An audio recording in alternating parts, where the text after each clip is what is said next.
안녕하세요. 책읽기 날입니다. 우리는 매일매일 많은 시간을 밥을 하고 밥을 먹으며 보냅니다.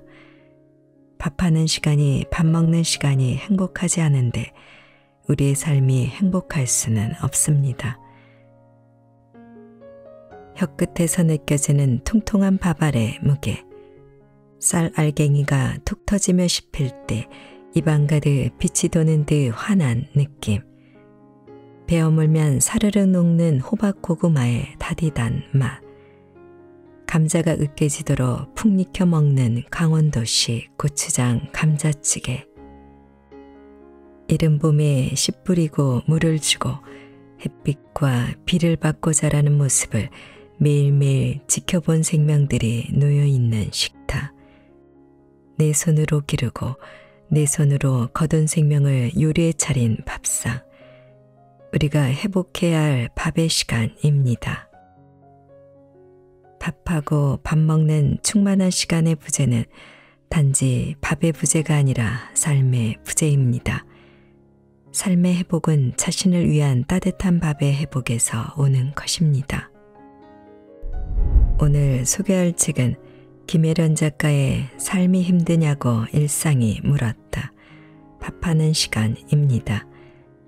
이 책은 지금 여기의 삶을 우리에게 돌려줄 수 있는 일상의 가장 작고 소중한 것들에 대해 이야기하는데요.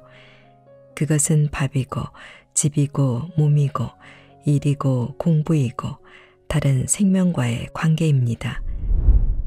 우리를 둘러싸고 있는 사소하고 하찮은 것들을 들여다보고 그 진짜 의미를 회복하고 새로운 관계 맺기를 통해 삶을 치유하고 회복하는 이야기를 담고 있습니다.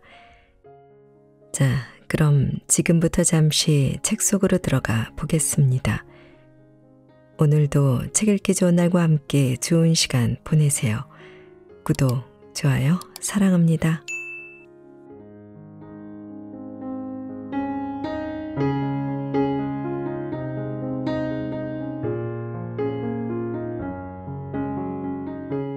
한 끼의 밥. 아침에 밭에서 오이를 딴다. 오이가 햇살을 받아 푸르게 반짝인다. 온몸에 뾰족한 가시를 종종종 달고 있어 찔리면 제법 아프다.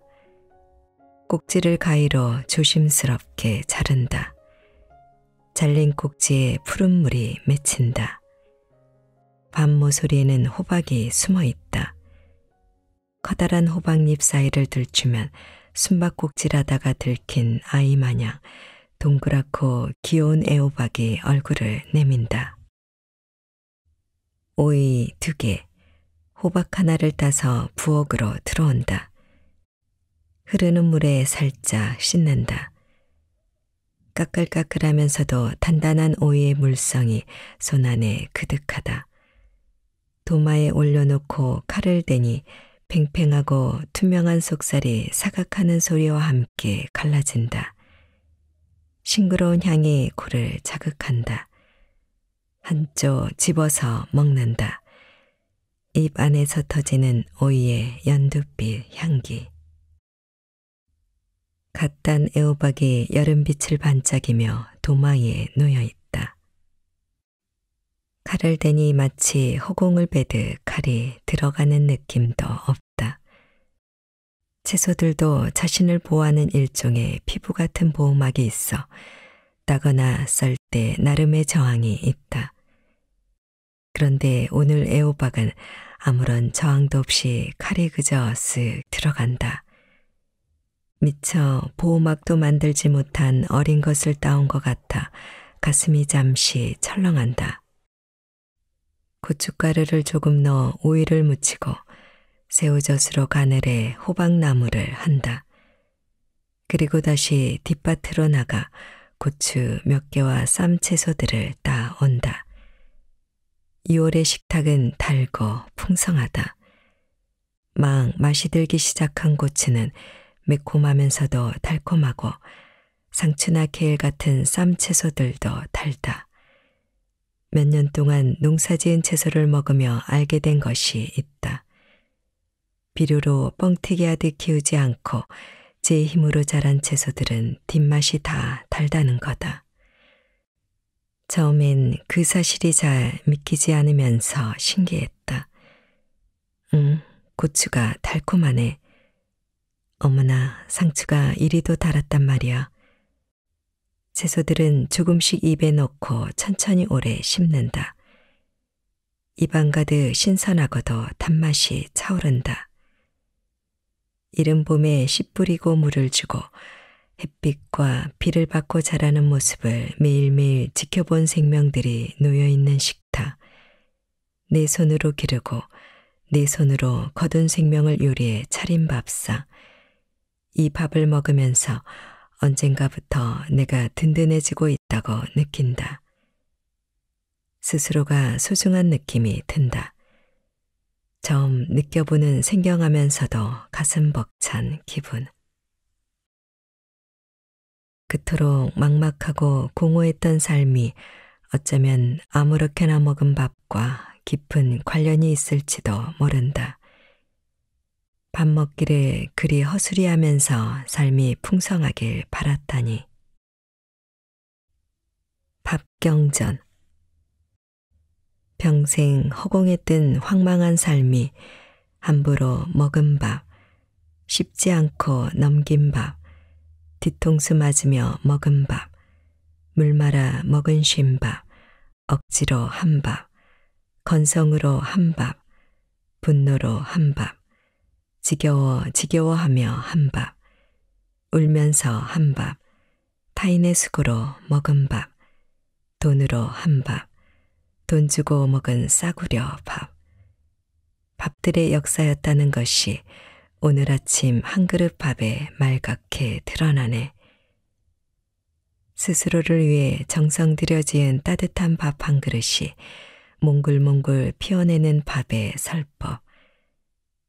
50평생 이 단순한 밥이 있었네. 그게 무슨 삶이라고. 나는 홀로 밥을 먹으며 즐겁고 충만하다.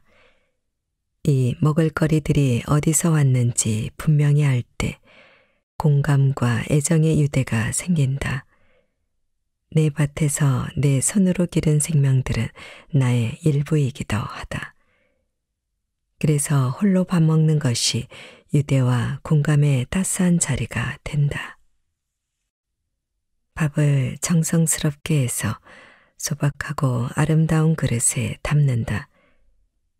오늘 아침은 현미잡곡밥에 찐 고구마, 감자찌개, 갖은 채소, 된장, 얼갈이, 김치다. 오래된 소나무 밥상에 올려놓고 스스로 감사하며 한 입씩 먹는다. 혀끝에서 느껴지는 통통한 밥알의 무게, 쌀 알갱이가 톡 터지며 씹힐 때 입안 가득 빛이 도는 듯 환한 느낌, 베어 물면 사르르 녹는 호박 고구마의 다디단 맛, 감자가 으깨지도록 푹 익혀 먹는 강원도식 고추장 감자찌개. 홀로 밥을 먹으면서 혼자가 아님을 느낀다. 벼가 익어가던 늦가을의 들판과 고구마를 여물게 하던 한여름의 햇살, 감자를 익히던 따뜻한 땅 속의 기억, 감자꽃 향기가 묻어있는 봄밤에 짧게 떴다지는 초승달의 자취. 홀로 먹는 밥상이 다른 것들로 그득 차 있음을 알게 된다. 혼자 천천히 밥을 먹다 보면 그윽한 한 세상이 저절로 그렇게 펼쳐져 있다. 내가 먹는 것과 이야기할 수 있기에 홀로 먹는 밥이 진중하고 값지다. 비로소 밥을 밥으로 여기게 되는 이 시간들이 소중하다. 홀로 먹는 밥에서 느끼는 기쁨은 아마도 많은 여자들이 느끼는 것일 게다. 늘 누군가를 위해서 밥을 해야 하고 누군가를 챙겨야 하는 여자들이 홀로 밥을 먹을 때 홀가분함이라니. 자신을 위해 정성스러운 밥상을 차리는 시간, 홀로 즐겁게 먹는 밥 이야기는 어쩌면 새로운 여성 서사일지도 모른다. 밥의 기억. 내 밥의 역사에는 따뜻한 밥의 기억이 없다. 이 사실 앞에 충격을 받는다. 설마 그렇게까지 내 삶이 황폐하단 말인가. 기억이 있긴 하다. 5손가락이 다 안 꼽힐 만큼 예외적으로. 엄마와 광산촌 사택 지붕에 달린 긴 고드름을 따먹던 어린 시절 기억이 가장 따뜻하다. 바가지에 고드름을 가득 담아 덜덜 떨면서 이불을 뒤집어 쓰고 와드득 와드득 깨물어 먹던 기억. 와드득거리는 고드름 소리만큼이나 경쾌하고 기쁜 기억이다. 엄마와 난 어린아이로 함께 놀았다. 밥을 하는 사람으로 있을 때 엄마는 늘 화가 나 있었다. 내게 밥을 먹는 행위는 화가 난 엄마가 언제 뒤통수를 갈길지 몰라 빨리 먹어치워야 하는 불안한 일이었다. 어쩌다 맛있는 반찬이 상에 올라왔을 때 두어 번 손이 가면 엄마의 부릅뜬 눈과 마주치기도 했다. 언제부턴가 나는 나의 식욕을 부끄러워하기 시작했다. 집안일을 할 때 엄마 얼굴이 떠오른다. 화가 잔뜩 나 눈과 입이 앞으로 몰려 튀어나온 얼굴. 소리들이 더 많이 떠오른다. 거친 호흡과 쿵쿵거리는 발소리. 두두두두 툭툭툭. 거칠고 둔탁한 도마 소리. 설거지통이 탕탕 튕겨지는 소리. 연탄집기 팽개치는 소리. 부엌문을 꽝 닫는 소리. 어린 내 가슴이 불안에 떨며 쿵탁거리던 소리. 놀지 말고 일해라 고함치는 소리. 교복 입은 단발머리 위로 내리치던 양은 밥상의 소리. 늘 나던 냄새도 따라온다. 밥 타는 냄새. 시큼하게 쉬어가는 음식 냄새. 먹던 데 놓고 또 넣어 끓여 짜디짜게 졸아붙은 된장찌개 냄새. 퉁퉁 부른 수제비의 밀가루 냄새. 밥에 대한 아픈 기억들이 줄줄이 이어진다. 초등학교 때 점심을 굶거나 옥수수죽을 받아 먹던 기억. 남의 집 마루에 작은 고구마가 있기에 몰래 주워 먹으려고 잡았더니 아이 똥이었던. 오래 부끄러웠던 기억. 소풍 때마다 어김없이 죄다 터져버린 김밥을 혼자 먹던 기억. 한여름에 물에 빤 신밥을 화난 엄마와 함께 먹던 기억. 고3 때 1년 내내 엄마 몰래 부엌에 서서 후루룩 마시고 도서관으로 달아났던 물에 마른 찬밥 덩어리의 기억. 마음 놓고 먹는 밥. 따뜻한 밥, 밥상머리에 오순도순 같은 평화는 내 밥 역사에 없다. 엄마는 평생 밥을 했지만 밥하는 행위의 주인이 아니었다. 내 기억 속의 엄마는 수십 년 밥을 하면서 한 번도 제대로 된 밥을 하지 않았던 사람. 집안일을 남의 일 억지로 하듯 대충 때우던 사람. 주로 내게 그 일을 떠넘기거나 툭하면 화를 내고 파업을 하던 사람이었다. 학교에 갔다 집에 오면 집안일이 쌓여 있었다. 공동수도에 가서 물을 길어오고 설거지통 가득한 그릇들을 씻고 난장판인 방을 정리하고 수북이 쌓인 어린 동생들의 뚱기저기와 옷가지들을 빨아야 했다. 엄마는 내일이 시험이어도 놀지 말고 일해라 하고 소리를 버럭버럭 질러댔다. 아버지와 싸운 날은 아예 머리를 질끈 동여매고 드러누워 버렸다. 집에 오면 눈물 콧물 범벅이 되어 울고 있는 동생들과 난장판이 된 방에 연탄불은 꺼져 있었다. 어떻게 그럴 수 있어? 내 안의 어린아이는 서러움 가득하고 조금 더 자란 소녀는 욕설과 분노에 차 있다. 그러나 나는 더 이상 아이나 소녀가 아니다. 엄마를 이해하게 된, 아니 엄마와 내가 똑같다는 것을 절망스럽게 깨달은 나이 든 여자다. 그 여자는 내 안에 어린 여자들을 달랜다. 그게 이런 걸 거야. 눈물을 훔치며 씩씩대는 소녀의 등을 어루만진다. 엄마 스스로 자기 삶을 서술하면 어떨까? 엄마 자신을 변론하는 가상의 자리를 마련해 본다. 난 6살 때 엄마를 잃었다. 아버지도 곧 세상을 떴지. 6.25 때 언니 오빠를 따라 피난을 와 떠돌아 다녔다. 나에겐 따뜻한 집이 없었다. 따뜻한 밥도 없었다. 밥을 배불리 먹은 기억도 없다. 자식들을 어떻게 기르고 밥을 해먹이는 건지 본 적도 없고 배운 적도 없다. 내겐 가족이 없었다. 늘 외로웠다. 그러다 하나님을 만났다. 그분을 만나고 내 삶은 달라졌다. 세상에서 날 사랑하는 유일한 분, 난 그분을 위해 살리라 결심했다. 선교사가 되어 그분을 전도하고 다니는 꿈을 꿨다. 그 꿈으로 나는 살았다. 대개 인생이 그러하듯 엄마의 삶도 다른 길로 흘러갔다. 결혼을 하고 첫날 밤에 왼수가 들어서고 고된 시집살이를 해야 했다. 더구나 남편은 믿을 만한 존재가 아니었다. 교회 다닌다는 이유로 박해까지 받았다. 엄마의 꿈은 좌절됐다. 엄마의 특이한 지점은 그 다음이었다. 보통 좌절하면 체념하거나 타협하기 마련이다. 엄마에겐 그게 없었다.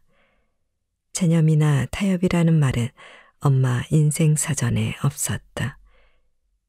주어진 상황이 어려우면 어려울수록 엄마의 하나님 사랑은 억척스러워졌다. 예수님의 박해와 고난을 자신의 것과 등치했다. 엄마의 삶은 교회를 중심축으로 돌아갔다. 평생 새벽 기도를 빠지지 않았고 집사에서 권사로 교회 직분을 성실히 이행했다. 없는 살림에도 반드시 11조를 바쳤고 건축 헌금을 했다. 대부분의 시간과 에너지를 교회 일에 썼다. 집안일은 엄마에게 빨리 대충 해치워야 할 것이었고 자신의 길을 가는데 방해물이었다. 아무런 의미도 없는, 하고 있으면 우라통이 터지는 일이었다. 그렇게 싫었으면 그만뒀으면 되잖아. 집을 나가서 전도사가 되든지 했으면 되잖아. 내 안의 소녀가 씩씩거린다. 아버지와 싸우고 하루 종일 머리 싸매고 앓는 소리를 내며 누워있는 당신을 발로 밟고 싶었어. 제발 소리만 내지 말라고 입을 봉하고 싶었어. 학교 갔다 오면 집은 난장판, 동생들은 울고불고 꺼진 연탄불 붙여 밥을 하면서 당신을 증오했어. 핑계 많은 당신이 짓떨리게 싫었어. 그 소녀는 파랗게 질려있다. 그 소녀의 아픔을 품고 있는 나이든 여자는 고개를 숙인다. 소녀에게 용서를 빌어야 할 사람은 이제 나인 것 같다. 나는 그 소녀가 증오했던 엄마로부터 가능한 멀리 떠났다. 나는 당신처럼 살지 않을 거야 하고 이를 갈았다. 그러나 결국 엄마와 똑같은 삶을 살았다. 엄마가 평생 하늘을 바라보며 땅의 삶을 살지 못했듯 나 또한 그러했다. 그걸 이제야 아주 구체적으로 깨닫고 있다. 미안해, 미안해. 따뜻한 밥을 먹어본 기억 없이 서럽게 울고 있는 소녀에게 내 잘못이라고, 정말 잘못했다고 빈다. 엄마가 밥의 주인이 되지 못한 것처럼 나 또한 그랬다. 나는 나 자신에게도 한 번도 따뜻한 밥을 해주지 못했다. 그래서 삶이 황폐해졌다는 걸 이제야 겨우 이해하게 되었다. 밥 이야기를 쓰다가 여러 번 눈물이 났다. 밥을 제대로 먹지 못한 어린 나에 대한 측은함이었다. 밥의 따뜻함을 몰랐던 엄마의 삶에 대한 연민이었다. 그 밥의 역사를 대물림 받은 아들에 대한 눈물이기도 했다. 황폐한 밥은 대를 물리고 또 물렸다. 눈물은 잘 그치지 않았다. 따뜻한 밥을 먹어보지도 못하고 평생 누군가를 위한 밥을 하는 어떤 여자들의 삶에 대한 눈물.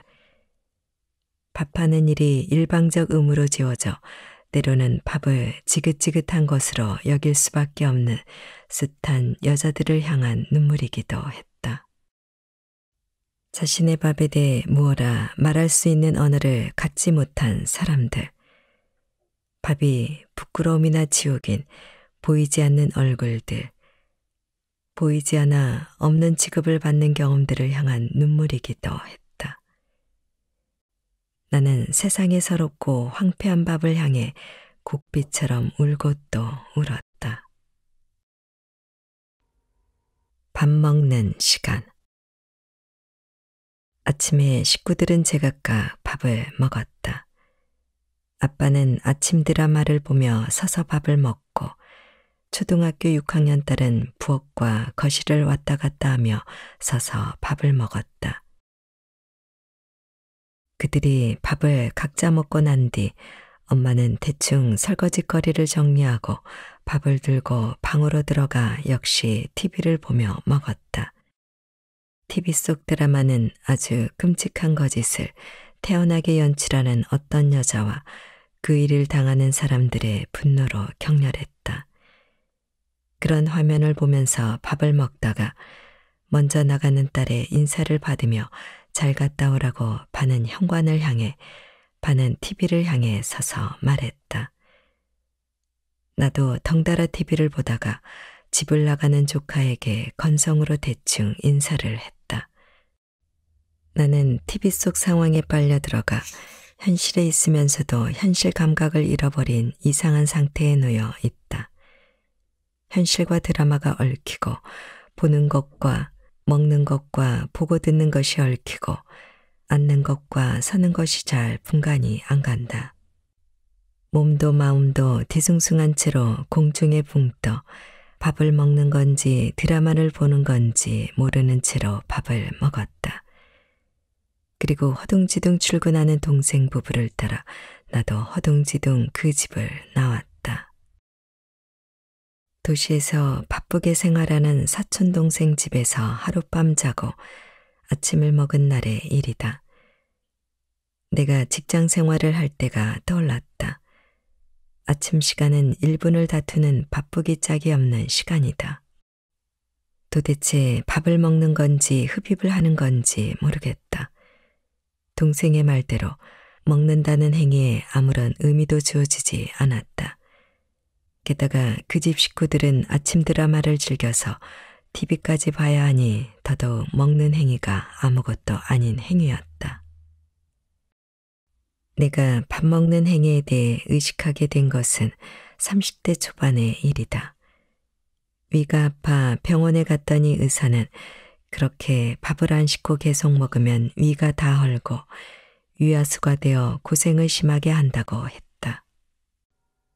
밥 먹을 때의 나를 관찰하니 밥을 씹지도 않고 넘기거나 물이나 국 같은 것에 말아서 훌훌 들이마시는 시기였다. 아침밥은 걸렀고 배가 고픈지 어쩐지도 잘 몰랐다. 이유 없이 짜증이 나거나 화가 올라오면 배가 고픈 거였다. 그러다 식당에서 맛있는 게 나오면 개걸스럽게 먹어대며 과식을 했다. 배가 고프니 밥을 먹지만 먹는 행위에 아무런 의미도 두지 않았다. 그까짓 밥은 후딱 먹어치우고 다른 일을 해야 했다. 밥은 생존을 위해 의미 있는 다른 삶을 위해 할 수 없이 먹어야 하는 무엇이었다. 귀찮아하면서 억지로 대충 자동차에 주유하듯 휴지통에 쓰레기 집어넣듯 그렇게 먹었다. 먹는 습관은 어떤 습관보다도 즐겨서 잘 바뀌지 않는다. 지리산 수행 시절 호두 마을에 위파사나 수행을 하러 갔을 때다. 위파사나는 알아차림의 명상이다. 지금 이 순간의 자신을 잘 보는 것이다. 밥 먹을 때도 바라본다. 밥이 입에 들어가는 거, 씹는 거, 목으로 넘어가는 거, 숟가락을 다시 들고 젓가락을 내려놓는 거, 그 모든 동작을 알아차린다. 그러면 자각적으로 천천히 밥을 먹게 된다.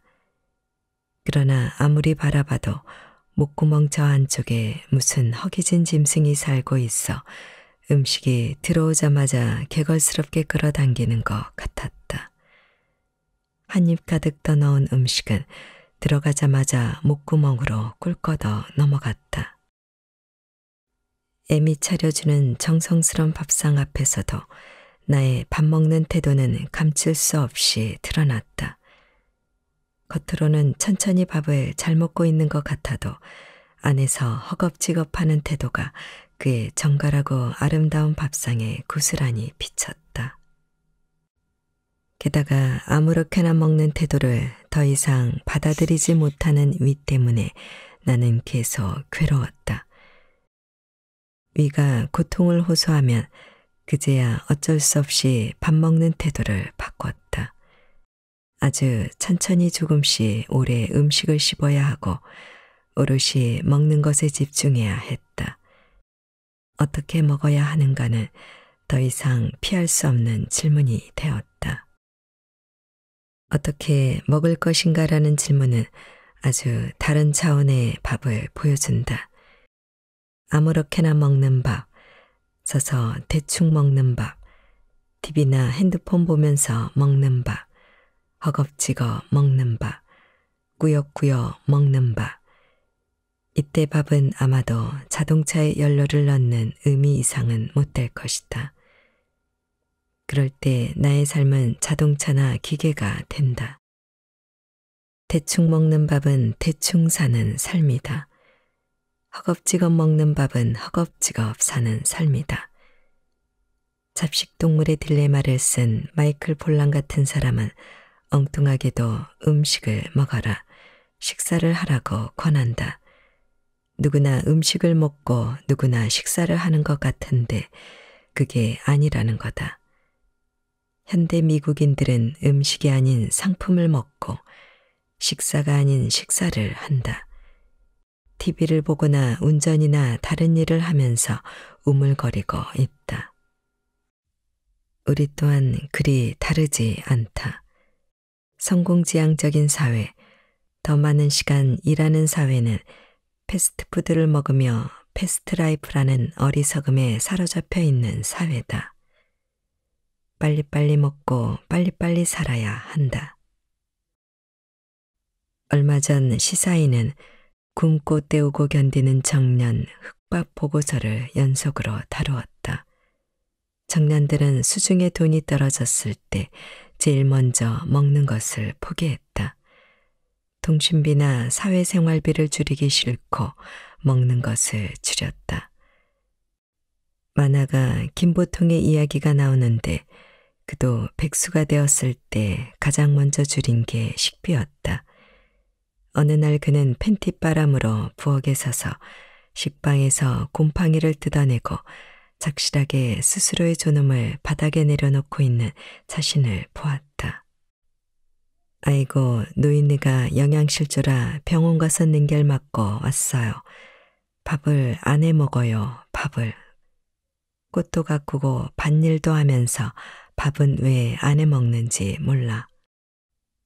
어쩌다 엄마 집에 가보면 컵라면 봉지가 수두룩이야.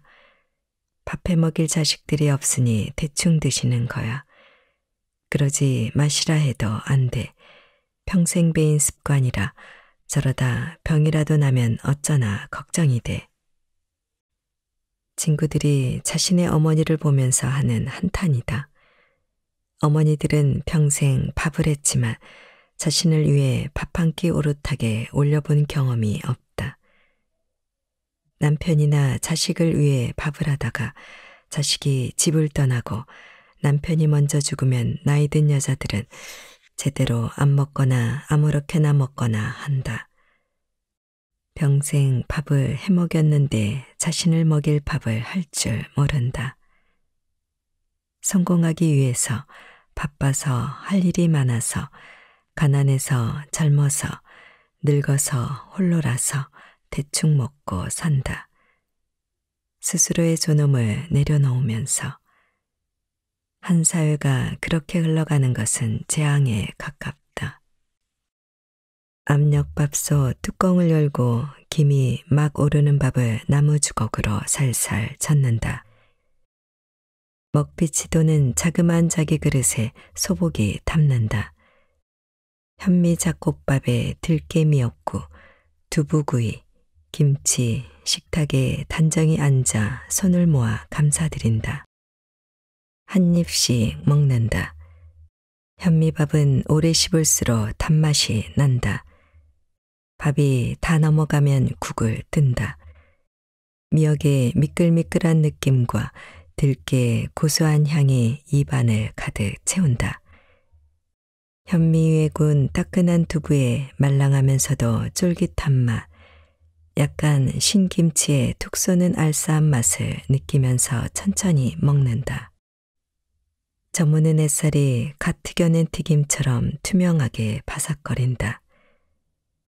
반찬으로 가을 저녁의 햇살을 한 줌 뿌린다. 딱새 한 마리 먹이를 물고 소나무 가지에 앉았다. 함께 식사를 한다. 직업이나 바쁜 사회적 활동이 없는 나의 식사다. 늘 이런 식으로 밥을 먹는 건 아니다. 드물게 자각적으로 깨어서 음식을 먹을 때 이렇게 한다. 이때 밥 먹는 행위는 맑고 아름답다. 먹는 행위 자체에 의미를 두고 자각적으로 깨어서 먹으면 많은 것이 달라진다. 내가 먹고 있는 것이 무엇인지 알게 된다. 음식을 먹고 있는지, 음식 흉내를 낸 것을 먹고 있는지, 건강한 재료인지 아닌지 알게 된다. 몸의 감각에 민감해져 각각의 재료들이 지닌 맛을 충분히 음미하는 즐거움을 누린다. 쓸데없이 많이 먹지 않게 되고 배가 부르다는 몸의 신호를 알아듣게 된다. 밥을 먹는다는 지극히 당연하고도 아무것도 아닌 일이 나와 이 세계의 신성을 깨닫게 한다. 먹는 나도 하늘님이고 먹고 있는 존재도 하늘님이라는 위대한 사유가 내 이 사이에서 톡톡 터지는 생생한 순간을 맞는다. 한 끼 밥을 대하는 태도가 나를 대하는 태도, 내 삶을 대하는 태도이다. 밥을 정성스럽게 먹는 행위는 나를 정성스럽게 대하는 것이고 내 삶을 정성스럽게 창조하는 일이다. 생명은 아름답게 살아주어야만 죄짓지 않는 것이다. 밥이 아름다워 생명이 아름답게 피어나는 세상을 꿈꾼다.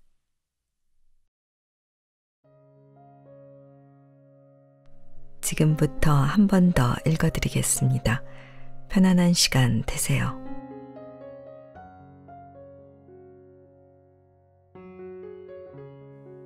한 끼의 밥. 아침에 밭에서 우위를 딴다.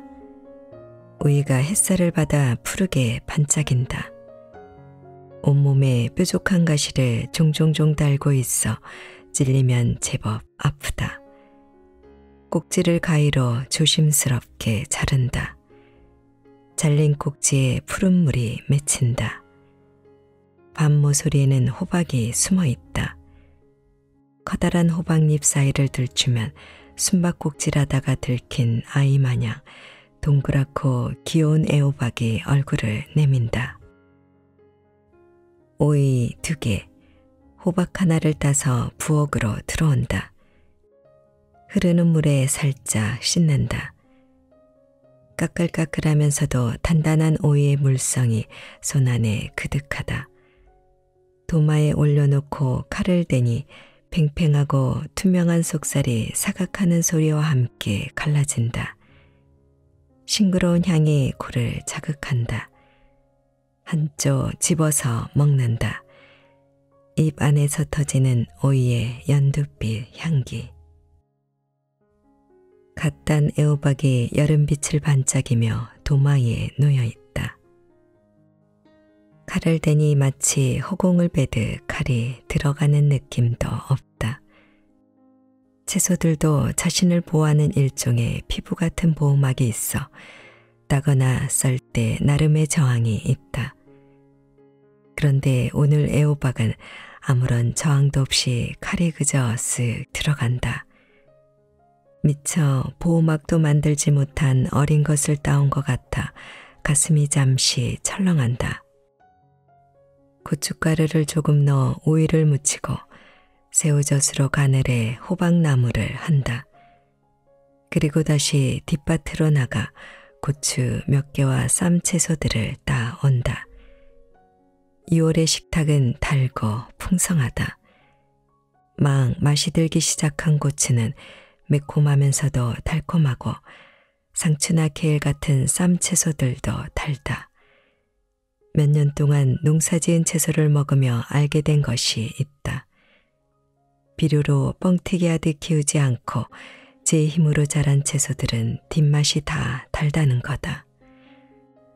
처음엔 그 사실이 잘 믿기지 않으면서 신기했다. 고추가 달콤하네. 어머나, 상추가 이리도 달았단 말이야. 채소들은 조금씩 입에 넣고 천천히 오래 씹는다. 입안 가득 신선하고도 단맛이 차오른다. 이른 봄에 씨 뿌리고 물을 주고 햇빛과 비를 받고 자라는 모습을 매일매일 지켜본 생명들이 놓여있는 식탁. 내 손으로 기르고 내 손으로 거둔 생명을 요리해 차린 밥상. 이 밥을 먹으면서 언젠가부터 내가 든든해지고 있다고 느낀다. 스스로가 소중한 느낌이 든다. 처음 느껴보는 생경하면서도 가슴 벅찬 기분. 그토록 막막하고 공허했던 삶이 어쩌면 아무렇게나 먹은 밥과 깊은 관련이 있을지도 모른다. 밥 먹기를 그리 허술이하면서 삶이 풍성하길 바랐다니. 밥경전. 평생 허공에 뜬 황망한 삶이 함부로 먹은 밥, 씹지 않고 넘긴 밥, 뒤통수 맞으며 먹은 밥, 물 말아 먹은 쉰밥, 억지로 한 밥, 건성으로 한 밥, 분노로 한 밥, 지겨워하며 한 밥, 울면서 한 밥, 타인의 수고로 먹은 밥, 돈으로 한 밥, 돈 주고 먹은 싸구려 밥. 밥들의 역사였다는 것이 오늘 아침 한 그릇 밥에 말갛게 드러나네. 스스로를 위해 정성 들여 지은 따뜻한 밥 한 그릇이 몽글몽글 피어내는 밥의 설법. 50평생 이 단순한 밥이 있었네. 그게 무슨 삶이라고. 나는 홀로 밥을 먹으며 즐겁고 충만하다. 이 먹을거리들이 어디서 왔는지 분명히 알 때 공감과 애정의 유대가 생긴다. 내 밭에서 내 손으로 기른 생명들은 나의 일부이기도 하다. 그래서 홀로 밥 먹는 것이 유대와 공감의 따스한 자리가 된다. 밥을 정성스럽게 해서 소박하고 아름다운 그릇에 담는다. 오늘 아침은 현미잡곡밥에 찐 고구마, 감자찌개, 갖은 채소, 된장, 얼갈이, 김치다. 오래된 소나무 밥상에 올려놓고 스스로 감사하며 한 입씩 먹는다. 혀끝에서 느껴지는 통통한 밥알의 무게, 쌀 알갱이가 톡 터지며 씹힐 때 입안 가득 빛이 도는 듯 환한 느낌, 베어 물면 사르르 녹는 호박 고구마의 다디단 맛, 감자가 으깨지도록 푹 익혀 먹는 강원도식 고추장 감자찌개. 홀로 밥을 먹으면서 혼자가 아님을 느낀다. 벼가 익어가던 늦가을의 들판과 고구마를 여물게 하던 한여름의 햇살, 감자를 익히던 따뜻한 땅 속의 기억, 감자꽃 향기가 묻어있는 봄밤에 짧게 떴다지는 초승달의 자취. 홀로 먹는 밥상이 다른 것들로 그득 차 있음을 알게 된다. 혼자 천천히 밥을 먹다 보면 그윽한 한 세상이 저절로 그렇게 펼쳐져 있다. 내가 먹는 것과 이야기할 수 있기에 홀로 먹는 밥이 진중하고 값지다. 비로소 밥을 밥으로 여기게 되는 이 시간들이 소중하다. 홀로 먹는 밥에서 느끼는 기쁨은 아마도 많은 여자들이 느끼는 것일 게다. 늘 누군가를 위해서 밥을 해야 하고 누군가를 챙겨야 하는 여자들이 홀로 밥을 먹을 때 홀가분함이라니. 자신을 위해 정성스러운 밥상을 차리는 시간, 홀로 즐겁게 먹는 밥 이야기는 어쩌면 새로운 여성 서사일지도 모른다. 밥의 기억. 내 밥의 역사에는 따뜻한 밥의 기억이 없다. 이 사실 앞에 충격을 받는다. 설마 그렇게까지 내 삶이 황폐하단 말인가. 기억이 있긴 하다. 5 손가락이 다 안 꼽힐 만큼 예외적으로. 엄마와 광산촌 사택 지붕에 달린 긴 고드름을 따먹던 어린 시절 기억이 가장 따뜻하다. 바가지에 고드름을 가득 따담아 덜덜 떨면서 이불을 뒤집어 쓰고 와드득 와드득 깨물어 먹던 기억. 와드득거리는 고드름 소리만큼이나 경쾌하고 기쁜 기억이다. 엄마와 난 어린아이로 함께 놀았다. 밥을 하는 사람으로 있을 때 엄마는 늘 화가 나 있었다. 내게 밥을 먹는 행위는 화가 난 엄마가 언제 뒤통수를 갈길지 몰라 빨리 먹어치워야 하는 불안한 일이었다. 어쩌다 맛있는 반찬이 상에 올라왔을 때 두어 번 손이 가면 엄마의 부릅뜬 눈과 마주치기도 했다. 언제부턴가 나는 나의 식욕을 부끄러워하기 시작했다. 집안일을 할 때 엄마 얼굴이 떠오른다. 화가 잔뜩 나 눈과 입이 앞으로 몰려 튀어나온 얼굴. 소리들이 더 많이 떠오른다. 거친 호흡과 쿵쿵거리는 발소리. 두두두두 툭툭툭. 거칠고 둔탁한 도마 소리. 설거지통이 탕탕 튕겨지는 소리. 연탄집기 팽개치는 소리. 부엌문을 꽝 닫는 소리. 어린 내 가슴이 불안에 떨며 쿵탁거리던 소리. 놀지 말고 일해라 고함치는 소리. 교복 입은 단발머리 위로 내리치던 양은 밥상의 소리. 늘 나던 냄새도 따라온다.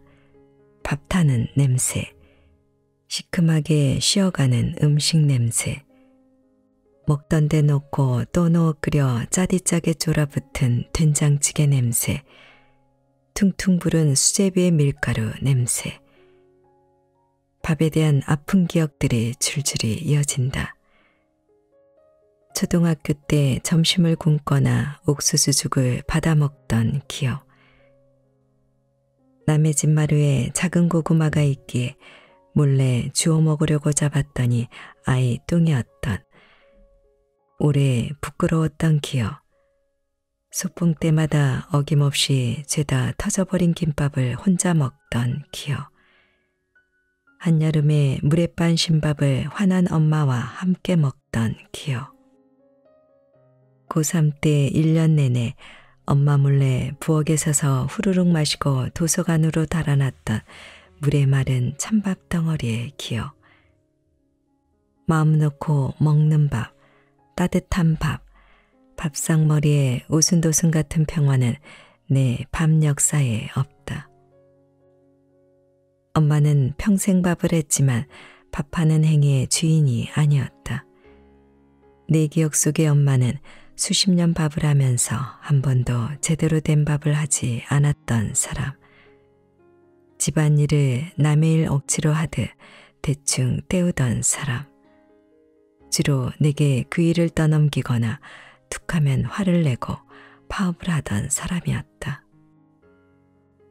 학교에 갔다 집에 오면 집안일이 쌓여 있었다. 공동수도에 가서 물을 길어오고 설거지통 가득한 그릇들을 씻고 난장판인 방을 정리하고 수북이 쌓인 어린 동생들의 뚱기저기와 옷가지들을 빨아야 했다. 엄마는 내일이 시험이어도 놀지 말고 일해라 하고 소리를 버럭버럭 질러댔다. 아버지와 싸운 날은 아예 머리를 질끈 동여매고 드러누워 버렸다. 집에 오면 눈물 콧물 범벅이 되어 울고 있는 동생들과 난장판이 된 방에 연탄불은 꺼져 있었다. 어떻게 그럴 수 있어? 내 안의 어린아이는 서러움 가득하고 조금 더 자란 소녀는 욕설과 분노에 차 있다. 그러나 나는 더 이상 아이나 소녀가 아니다. 엄마를 이해하게 된, 아니 엄마와 내가 똑같다는 것을 절망스럽게 깨달은 나이 든 여자다. 그 여자는 내 안에 어린 여자들을 달랜다. 그게 이런 걸 거야. 눈물을 훔치며 씩씩대는 소녀의 등을 어루만진다. 엄마 스스로 자기 삶을 서술하면 어떨까? 엄마 자신을 변론하는 가상의 자리를 마련해 본다. 난 6살 때 엄마를 잃었다. 아버지도 곧 세상을 떴지. 6.25 때 언니 오빠를 따라 피난을 와 떠돌아 다녔다. 나에겐 따뜻한 집이 없었다.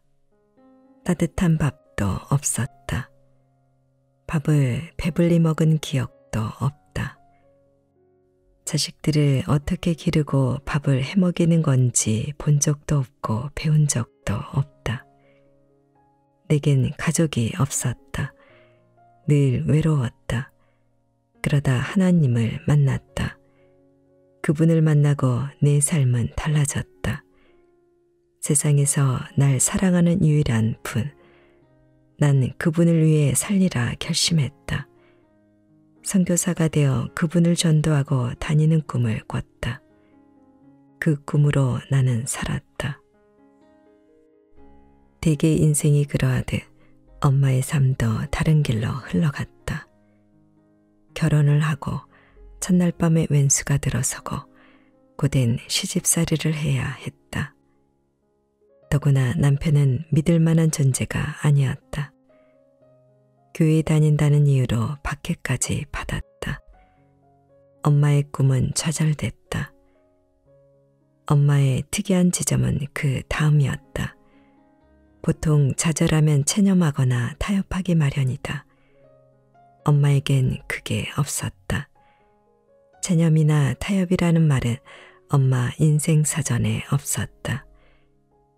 주어진 상황이 어려우면 어려울수록 엄마의 하나님 사랑은 억척스러워졌다. 예수님의 박해와 고난을 자신의 것과 등치했다. 엄마의 삶은 교회를 중심축으로 돌아갔다.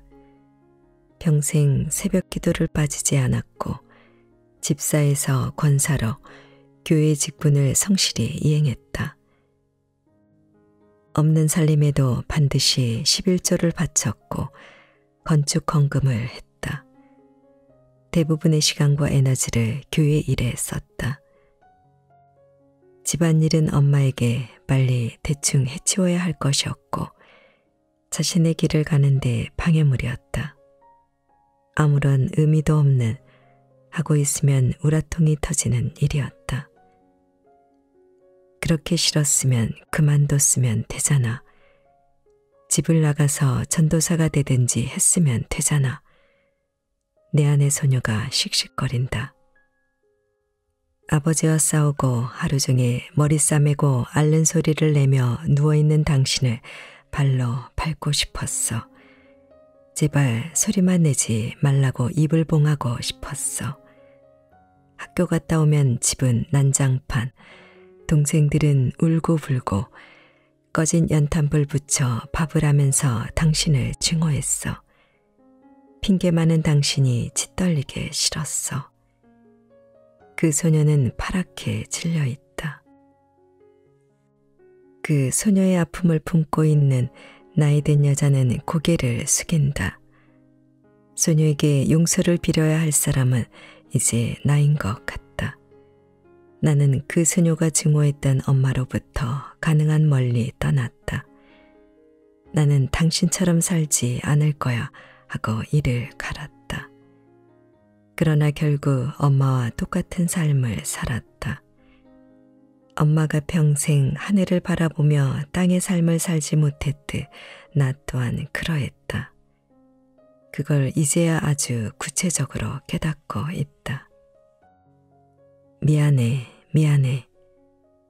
따뜻한 밥을 먹어본 기억 없이 서럽게 울고 있는 소녀에게 내 잘못이라고, 정말 잘못했다고 빈다.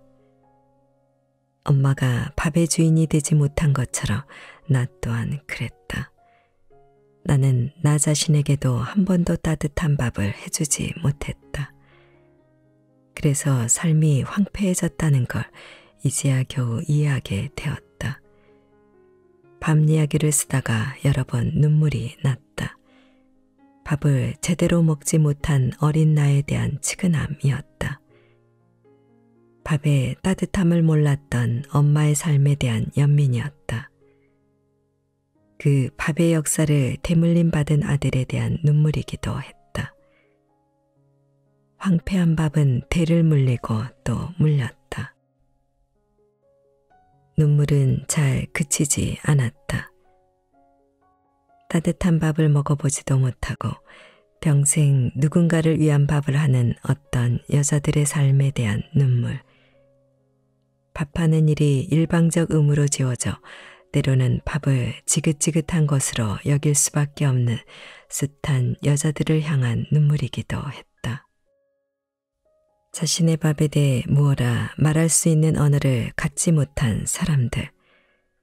밥이 부끄러움이나 지옥인 보이지 않는 얼굴들, 보이지 않아 없는 취급을 받는 경험들을 향한 눈물이기도 했다. 나는 세상의 서럽고 황폐한 밥을 향해 곡비처럼 울고 또 울었다. 밥 먹는 시간.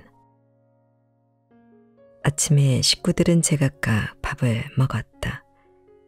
아빠는 아침 드라마를 보며 서서 밥을 먹고 초등학교 6학년 딸은 부엌과 거실을 왔다 갔다 하며 서서 밥을 먹었다. 그들이 밥을 각자 먹고 난 뒤 엄마는 대충 설거지거리를 정리하고 밥을 들고 방으로 들어가 역시 TV를 보며 먹었다.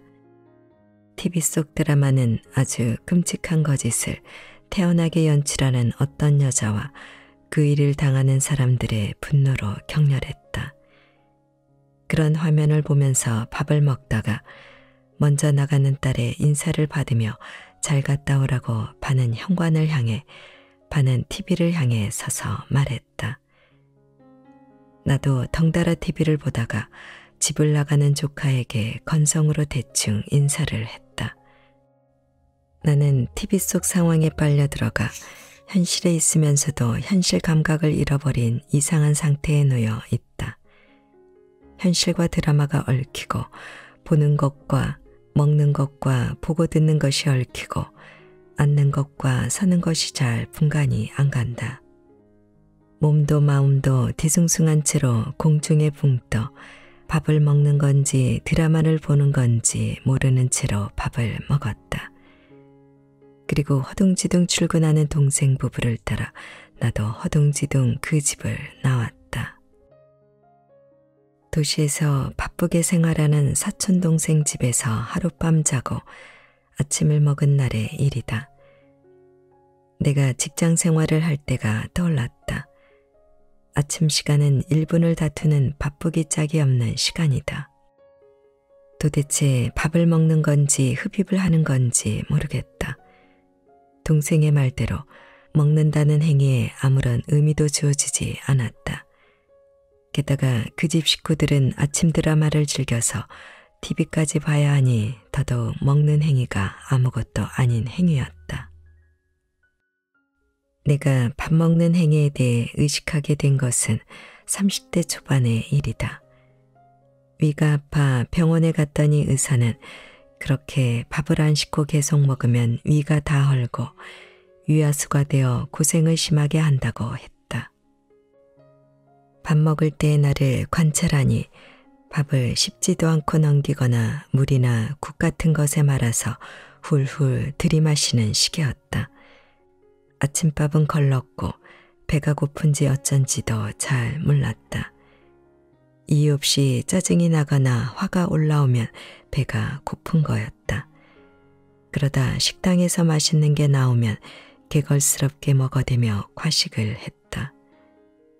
배가 고프니 밥을 먹지만 먹는 행위에 아무런 의미도 두지 않았다. 그까짓 밥은 후딱 먹어치우고 다른 일을 해야 했다.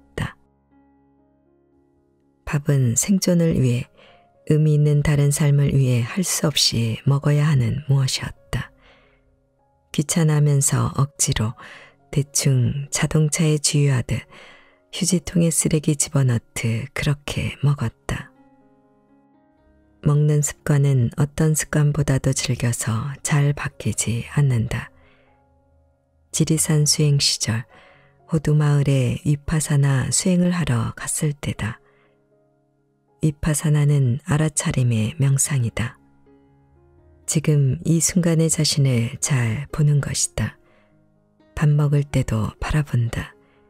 밥이 입에 들어가는 거, 씹는 거, 목으로 넘어가는 거, 숟가락을 다시 들고 젓가락을 내려놓는 거, 그 모든 동작을 알아차린다.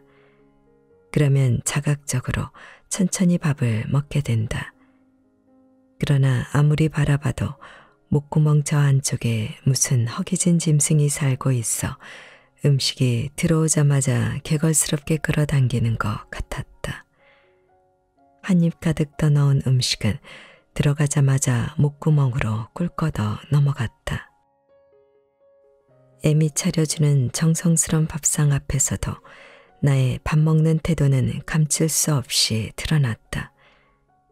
겉으로는 천천히 밥을 잘 먹고 있는 것 같아도 안에서 허겁지겁하는 태도가 그의 정갈하고 아름다운 밥상에 고스란히 비쳤다. 게다가 아무렇게나 먹는 태도를 더 이상 받아들이지 못하는 위 때문에 나는 계속 괴로웠다.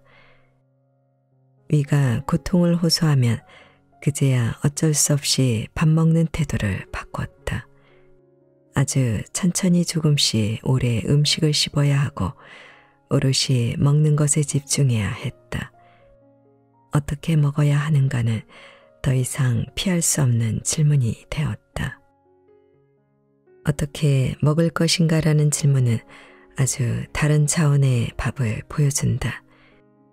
아무렇게나 먹는 밥, 서서 대충 먹는 밥, TV나 핸드폰 보면서 먹는 밥, 허겁지겁 먹는 밥, 꾸역꾸역 먹는 밥. 이때 밥은 아마도 자동차에 연료를 넣는 의미 이상은 못 될 것이다. 그럴 때 나의 삶은 자동차나 기계가 된다. 대충 먹는 밥은 대충 사는 삶이다. 허겁지겁 먹는 밥은 허겁지겁 사는 삶이다. 잡식동물의 딜레마를 쓴 마이클 폴란 같은 사람은 엉뚱하게도 음식을 먹어라, 식사를 하라고 권한다. 누구나 음식을 먹고 누구나 식사를 하는 것 같은데 그게 아니라는 거다. 현대 미국인들은 음식이 아닌 상품을 먹고 식사가 아닌 식사를 한다. TV를 보거나 운전이나 다른 일을 하면서 우물거리고 있다. 우리 또한 그리 다르지 않다. 성공지향적인 사회, 더 많은 시간 일하는 사회는 패스트푸드를 먹으며 패스트라이프라는 어리석음에 사로잡혀 있는 사회다. 빨리빨리 먹고 빨리빨리 살아야 한다. 얼마 전 시사인은 굶고 때우고 견디는 청년 흑밥 보고서를 연속으로 다루었다. 청년들은 수중에 돈이 떨어졌을 때 제일 먼저 먹는 것을 포기했다. 통신비나 사회생활비를 줄이기 싫고 먹는 것을 줄였다. 만화가 김보통의 이야기가 나오는데 그도 백수가 되었을 때 가장 먼저 줄인 게 식비였다. 어느 날 그는 팬티바람으로 부엌에 서서 식빵에서 곰팡이를 뜯어내고 착실하게 스스로의 존엄을 바닥에 내려놓고 있는 자신을 보았다. 아이고, 노인네가 영양실조라 병원 가서 능결 맞고 왔어요.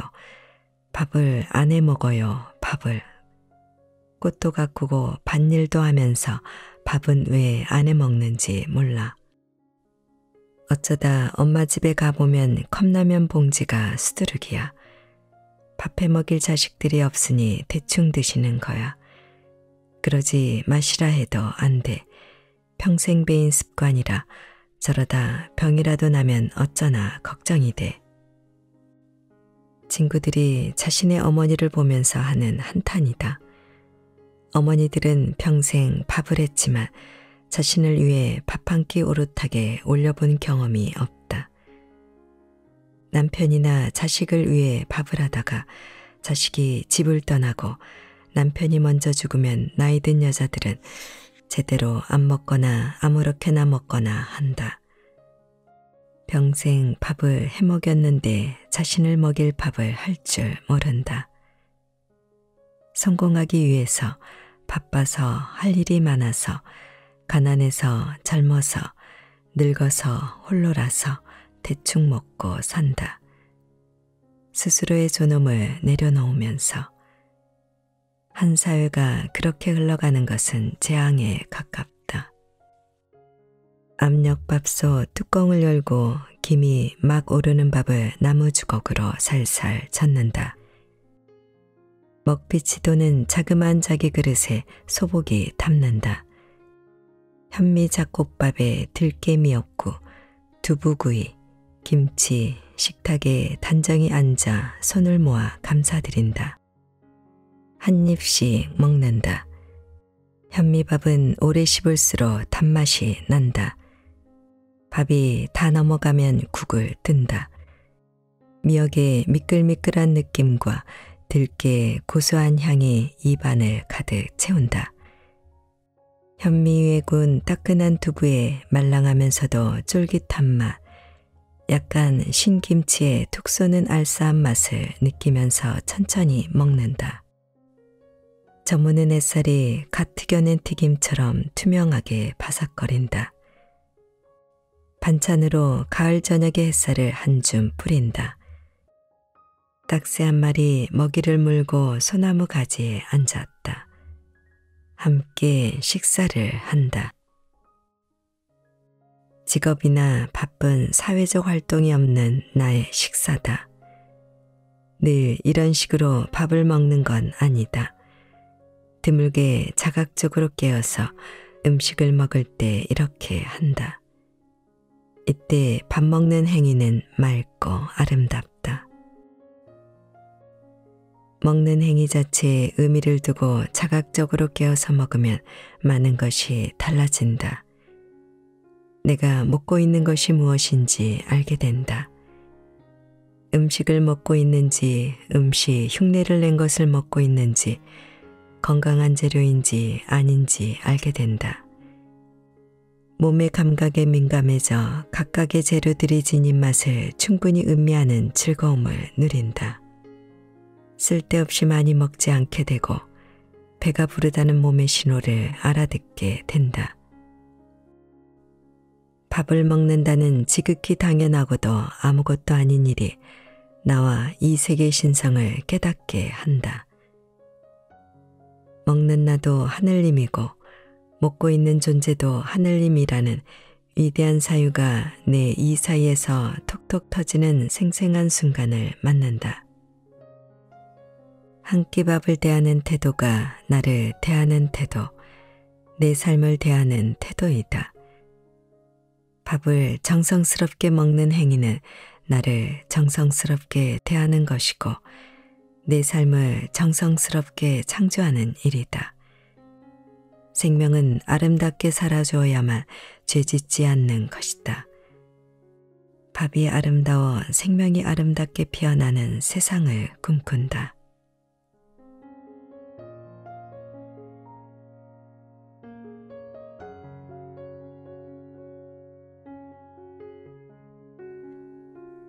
책 읽기 좋은 날 오늘은 여기까지입니다. 안전하고 포근한 시간 되세요. 사랑합니다.